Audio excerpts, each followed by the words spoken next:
You just asked me out and you like her? Welcome to WatchMojo UK, and today we're looking at the 20 most outrageous fights and rows on Love Island. For me to sit here and listen to all of this, I'm like, where do I go from here? Before we begin, we publish new content every day, so be sure to subscribe to our channel and ring the bell to get notified about our latest videos. Number 20, Johnny hates feminism. I'd feel almost emasculated if a girl paid. Really? God, so, I feel yeah. so awkward if I didn't pay, huh? No, I wouldn't let you pay.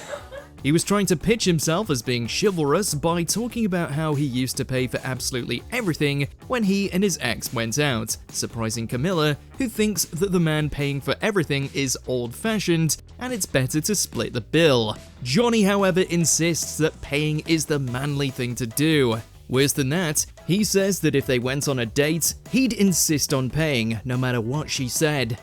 You're a feminist, aren't you? Shouldn't we all be feminists? Surely you believe in equality. Oh, I believe in equality, but I feel like feminism believes in almost like inequality. Then he launches into an anti-feminism tirade, shocking her even more. Obviously, Camilla called him out, but he retorted by saying that she wasn't a real feminist because she didn't believe the things he thought she did. Do women not have equality? Absolutely not. How so? I mean, really? Do you In think this kind, there is? in Number 19, Ellie questions George's loyalty. Why act like my friend and then go and try and get with the guy that I'm seeing? Don't double standard me. Did Jack Fowler and Georgia kiss on purpose? According to him, no, it was a total accident. It all kicked off during an argument with Laura and Megan, with Jack coupled up with Laura at the time and Megan getting involved because she'd heard Laura say something about Alex. So basically, Laura's just told me that I tried to kiss you twice. That it's not the case, Jack. Things got weirder though, when Georgia began defending herself for apparently spreading the story about her and Jack to sow dissent. And then Ellie got involved, furious about how Georgia had been banging on for weeks about how loyal she was, only to go and do this. You can sit there and lie to me as much as you want. We did not kiss each other on the lips on purpose, right? Oh you my didn't. God. No, you... And it was all for nothing, because she never got coupled with Jack. Oh, don't even chase me. What are you going to do, babe? Shut up! Number 18, Sports Day. I'm getting a fair bit of stick tonight. When they're on you constantly and like that, I feel like they need to know when's enough's enough sometimes. The lads came over to present Tom with a participation trophy for doing badly at Sports Day, which went down like a lead balloon considering the entire reason Tom had been upset about it was that the other team had clearly won by cheating. Not satisfied to come first, they proved themselves to be bad winners, gloating to Tom during the evening while he was just trying to relax. Are you done now? Put the trophy away, Will. Thank you. It's just a game. Just winners and losers. You know. Are you done now? Yeah. Shaq continued to take it too far, while the other Islanders very quickly got bored of all this and tried to put a stop to it. Even the fellow Red teammates stepped back when Shaq took control, and he was eventually dragged away. Shaq, I'm telling you, bro. Like, You're telling me what? It's funny, bro. That like, you lost the game. Relax. Shaq, you lost the game. Why are you on me all the time, bro? It's done, What do you mate. mean I'm on You you, were bro? funny the first It's time, a bro. joke. Number 17, playing games. But I will add, over the last couple of days, I personally have sort of not questioned you, and it's not saying I don't like you, but I thought, is she playing a bit of a game? Really, they're all playing games all the time if they're signing up for a stint on Love Island. So neither Amber nor Ekansu had a leg to stand on, but they still tried, ripping into each other after a friendly chat went awry. The other girls were listening in and went over to observe and also diffuse things if necessary. But it just got more and more tense. There's a side that I What thought... side? Oh my God, you're making me playing a laugh. bit of a game. I'm playing a game. The drama and this, that, Am I playing a game or are you playing a game? Oh, I'm definitely playing a game. Yeah, because you're really aren't I? secure in your relationship. And then Ekansu accused Amber of being insecure in her relationship, and that being the real reason she was picking a fight. And then they all ganged up on Ekansu, but the joke's on them. She went on to win the series. It's unfair to just blame it completely on Amber because I think some of the other girls have seen a little bit of a difference as well. Thank you. Well, why don't you speak up then? Number 16, least compatible couple. But so far, what you guys have said is exactly those markers that you said is exactly what Tyler and Kaz has gone through. Often, the Islanders are asked to vote for which couple they think is the least compatible, and in this series, Teddy and Faye were the unlucky recipients. Fans will remember that they eventually came third and stayed together for a few years afterwards, splitting in 2023. Don't question me on genuinity when I'm not being funny. The public can see what I'm like. You can stop smirking, because you're pissing me off if you smirk. But Faye wanted to get to the bottom of things, demanding that the others explain why they voted for her and Teddy. They both garnered tens of thousands of Ofcom complaints during their time in the villa, most of them over a row where Faye blew up at him for potentially being unfaithful when they were manipulated by the production crew. I haven't said I literally take the piss out of him every day for not being funny, babe. Number 15, dressing room bust up. Now that I'm the most smug couple, I've decided to just act like it and to not be humble anymore. Why are you so salty about this challenge? After being voted as one half of the most smug couple, Whitney wasn't taking any prisoners, being passive-aggressive with Ella in the bathroom over her beating Whitney to the shower. The situation then moved into the dressing room, where Whitney continued to be passive-aggressive until Ella apparently took it too far, and Whitney outright accused her of being selfish. Why are you mad? Wait, are you the youngest in your family? Yeah, babe. You can tell. I'm not even joking.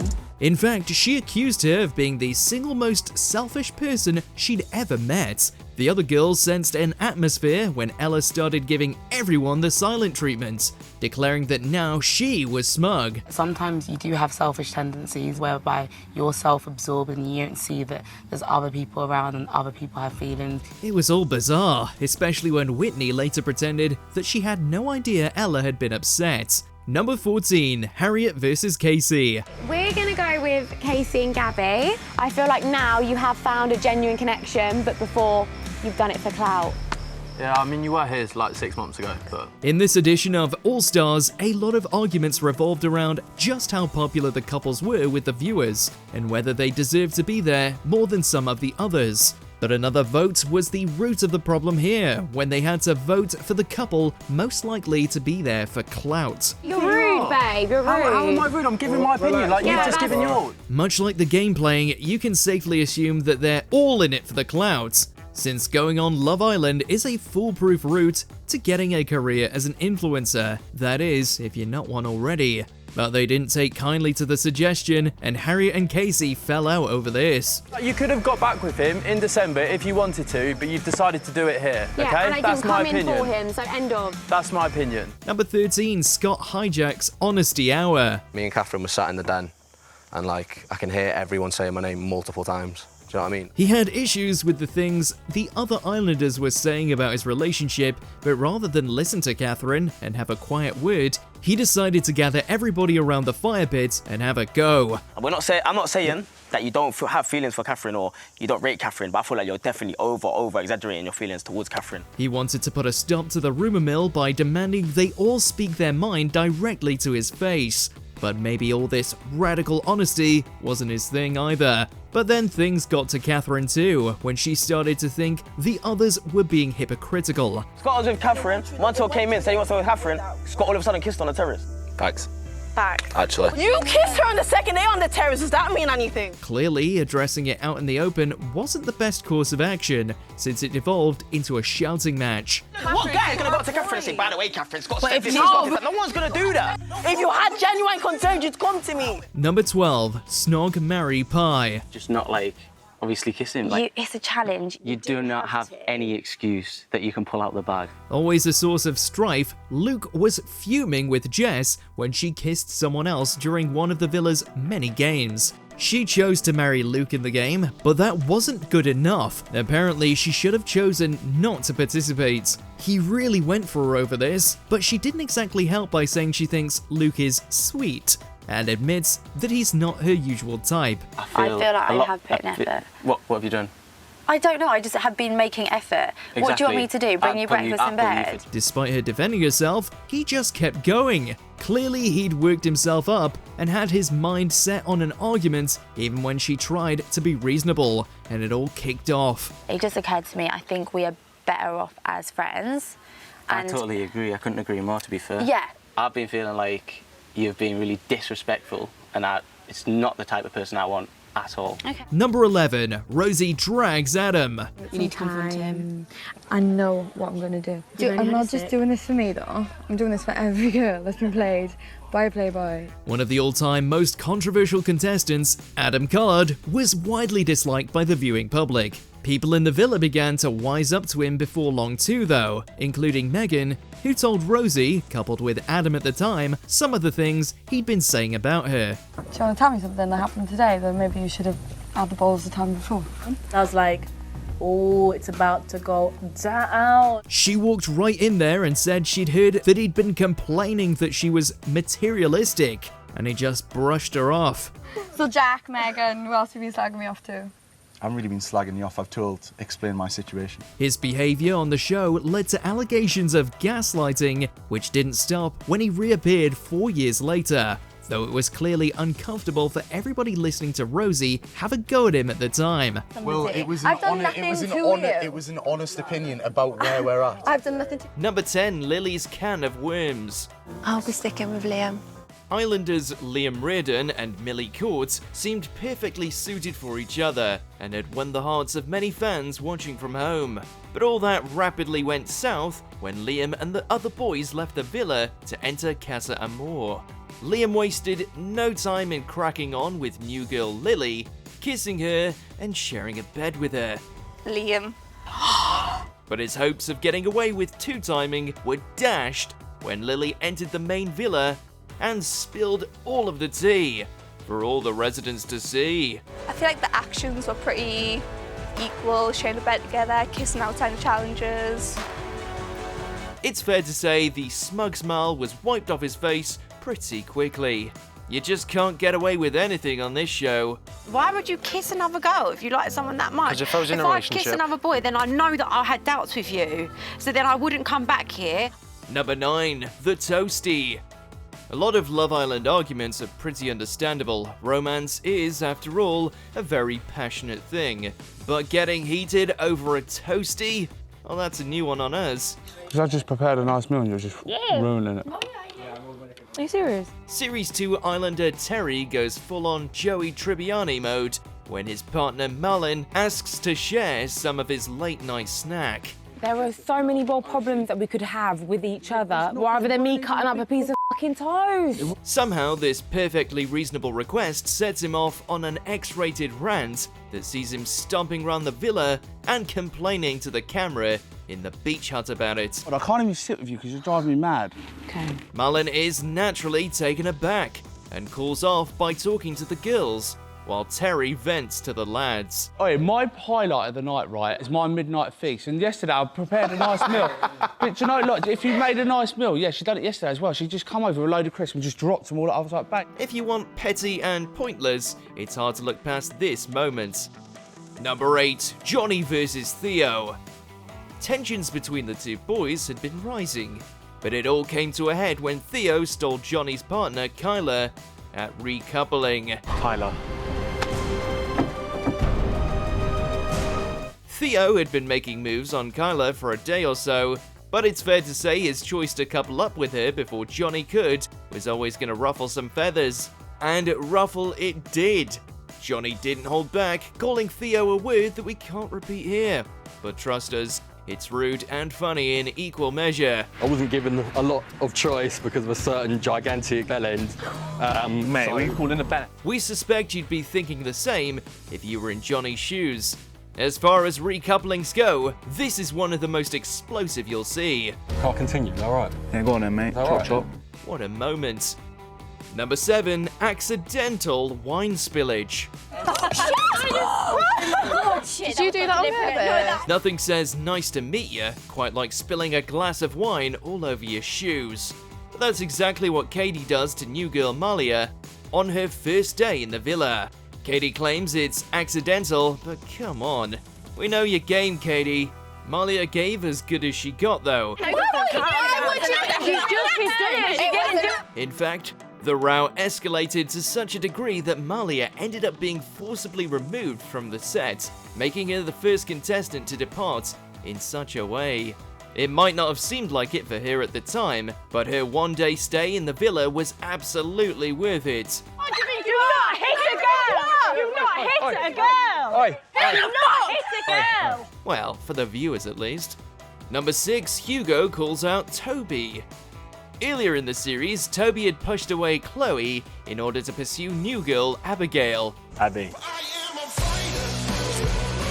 Hugo, a good friend of Chloe, did not take kindly to this and decided to use his recoupling speech to throw Toby under the bus. If I'm completely honest, she doesn't deserve to be treated how she has been this past 24 hours. Not again. He called Toby's behaviour BS in front of everyone and went on to say that she deserves someone who is honest with her. But it went down like a lead balloon. You deserve someone who's honest and communicates with you. While Toby clearly didn't react well, viewers questioned why Hugo didn't react in a similar way when Toby moved on from Kaz. Hugo had a fair point, but this was not the best way to deal with it. Would I do that to him? Number 5, Mora puts Tom in his place. Fiery Mora made a name for herself with her no-nonsense persona, and it's moments like this that earned her that reputation. Things between her and Tom were looking promising, and when they were selected to spend a night in the hideaway, spirits were high. What is it? Just then. Be interested to see if you're all mouth or not. But Tom's cockiness got the better of him when he opened his big mouth to say, "It will be interesting to see if she's all mouth." Mora kicked off big time. Go f yourself. Sparks flew as Tom admitted he had no leg to stand on.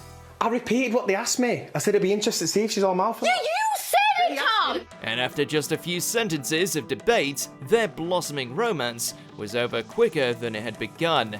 Way to go, Tom. I don't want to speak to you. Piss off. Number 4, Anna kicks off at Jordan. So Curtis is now not speaking to me, but I don't care. I'm not losing you as a friend. He's cracking on my indie. As a general rule of thumb, if you ask someone to be your girlfriend and they say yes, it's not acceptable to start chatting someone else up. But inexplicably, that's exactly what Jordan did just 2 days after making it official with Anna. Is this actually for real? What?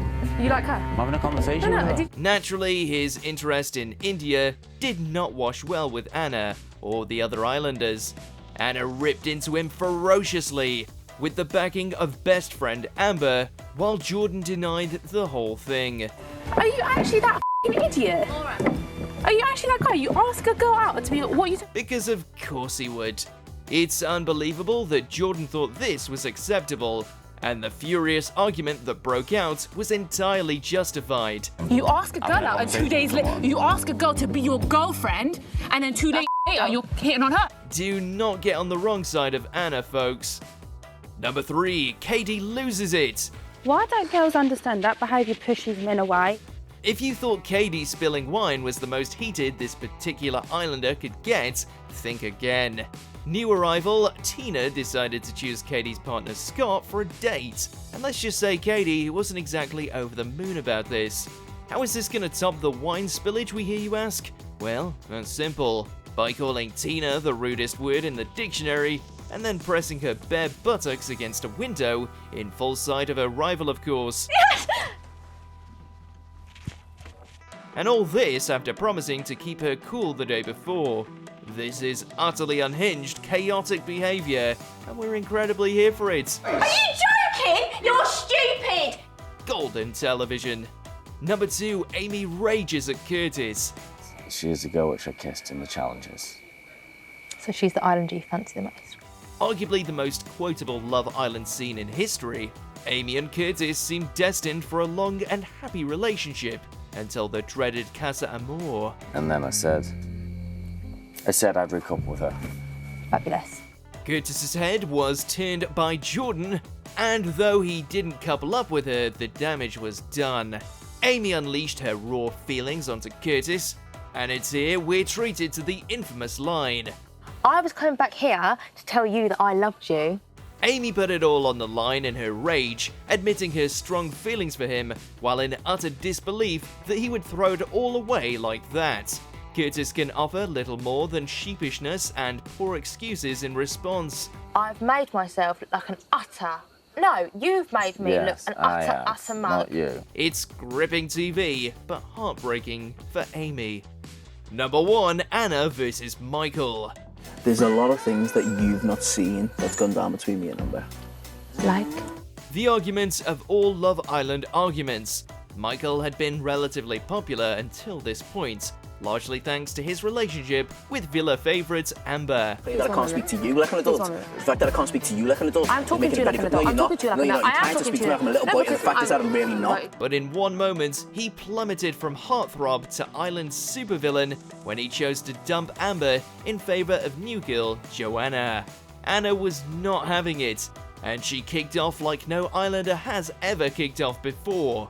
But it's Michael's response that will live long in the memory of fans. Who are you? The same person that started, yeah. You're freaking me out. In branding the girls as childish in his thick Scouse accent, Michael inadvertently created the most notorious catchphrase the show has ever seen. He may have lost respect with his hissy fits, but he accidentally made TV history too. Pathetic. I actually feel better than you. Pathetic. Well done. What a guy. Let us know in the comments who your all-time favourite Love Island couple is. And I can't believe of how close we are that you've actually took this such the wrong way.